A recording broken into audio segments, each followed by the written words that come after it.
G'day Australia, Zoltan here with the Australian Freedom Convoy at the end of our big loop.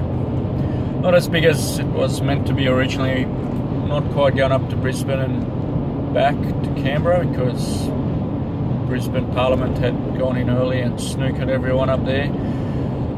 We did get all the way from Canberra in February, early March, down to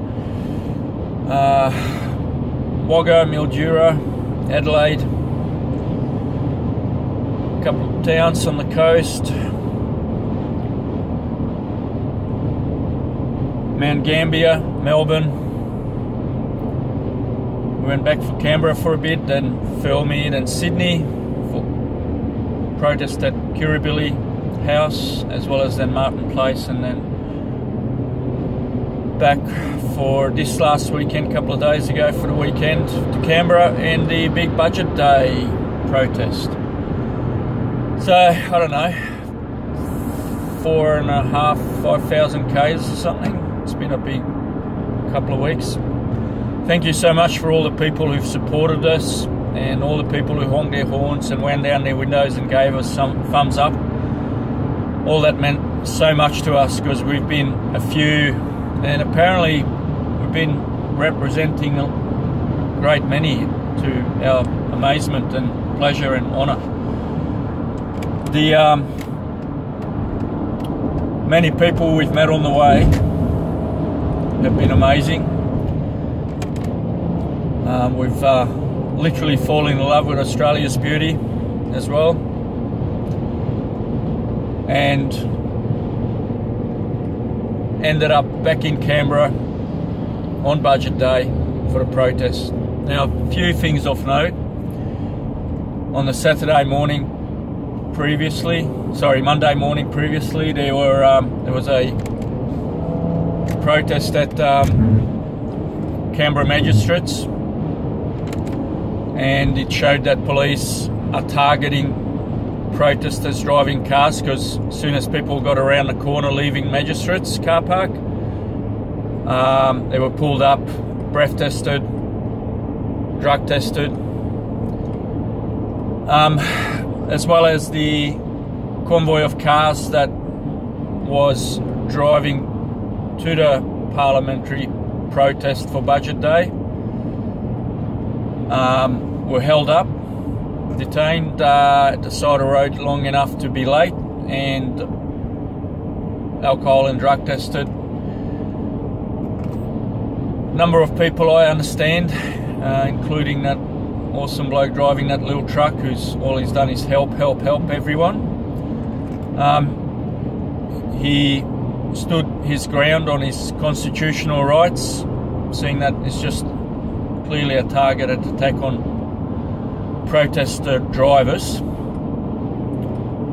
and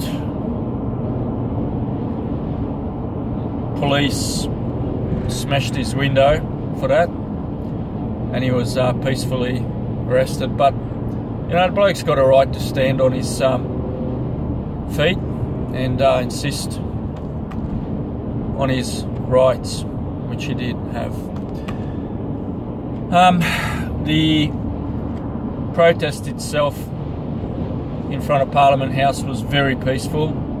It's a shame that many people said don't come for whatever reason, and people who chose not to come next time just come. It's the numbers we need, it's the support everyone needs, the people who've been there day in, day out, 24/7. That's the show of protest they deserve and need as well. And it's the massive numbers that we had February 12th that made such a huge difference as well to levering politicians to reduce masking requirements. South Australia had dropped vaccination requirements for police and reinstated them, even though with a couple of silly conditions like testing every day and wearing masks, which, remembering, you don't need a mask if you're not symptomatic, people. Now the Teachers Federation apparently has come on board, and the government's allowed unvaccinated teachers back as well, so lots happening there. It's good to see. University remove mandates. People are now moving to South Australia to finish their degrees. It's good. About time the rest of Australia started paying more attention, for those who haven't already, and seen that variance that's existing between states and between laws. There were problems last night at parliamentary grounds. It is completely legal to protest anywhere in the ACT, specifically written so, but not camp anywhere. So police seem to have drawn a line on gear and belongings and small tenty stuff, and went in at night under cover of darkness in a confrontation, and there was a drama and people got pepper sprayed, and one of the blokes had his collarbone broken and ribs, with police not owning up to the incident as such, as to who did it.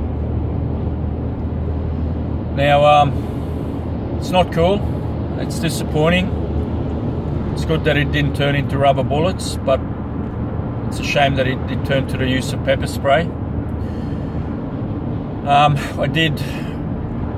have made a habit of seeking out the most senior police officers where we've been and having a yarn, just to impress on them the fact that protesters, we're not all what they call fringe minority. We are actually representing the majority. We're normal people representing the truth. We are pro-truth. That's who we are.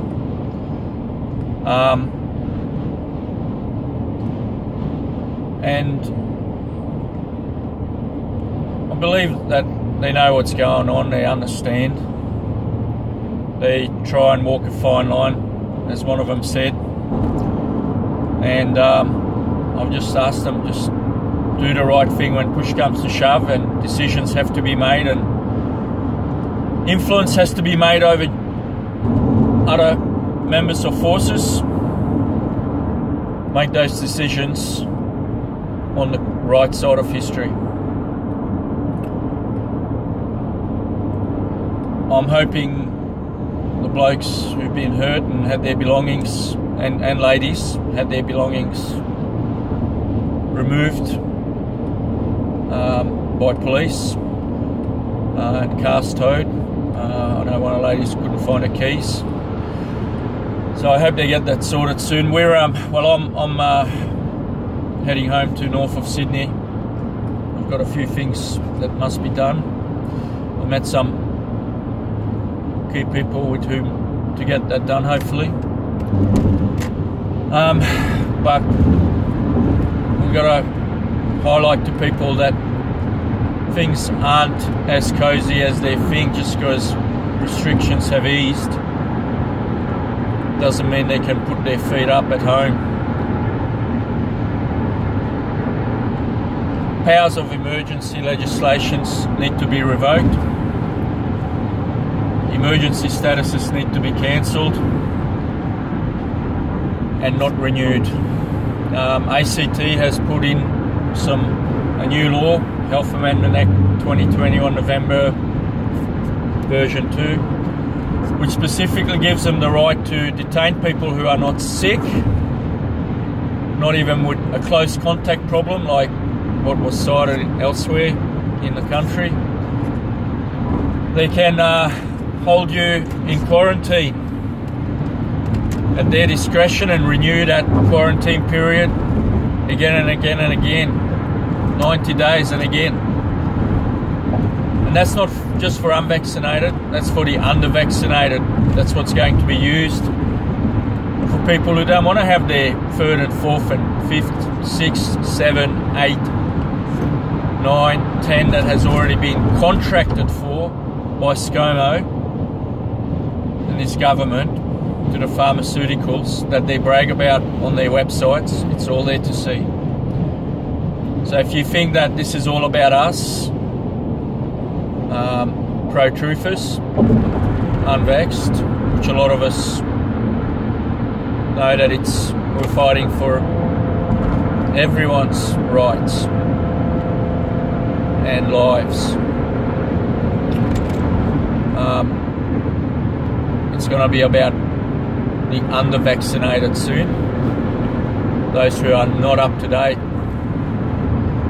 with their requirements. Job mandates are still happening en masse. One bloke I spoke with in Senior New South Wales Transport was telling me how a couple of thousand of people are being laid off for refusing boosters. Massive transport problems are blamed on line maintenance and etc. It's because they don't have the staff to drive the trains and buses.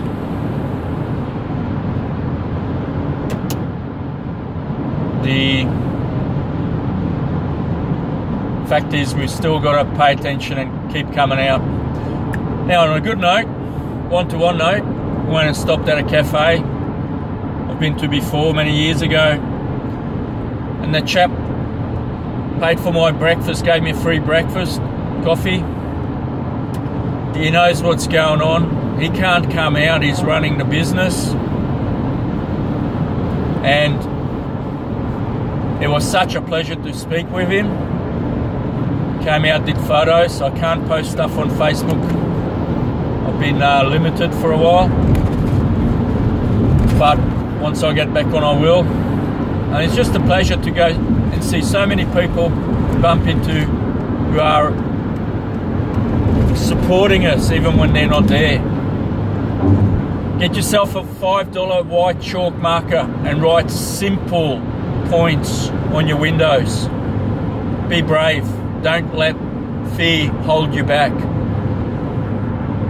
If you can back it up, simple things like government contracted for 10 jabs per head already. You know, top scientists say don't jab the young. Too many heart condition problems. Simple messages that can't really be argued with.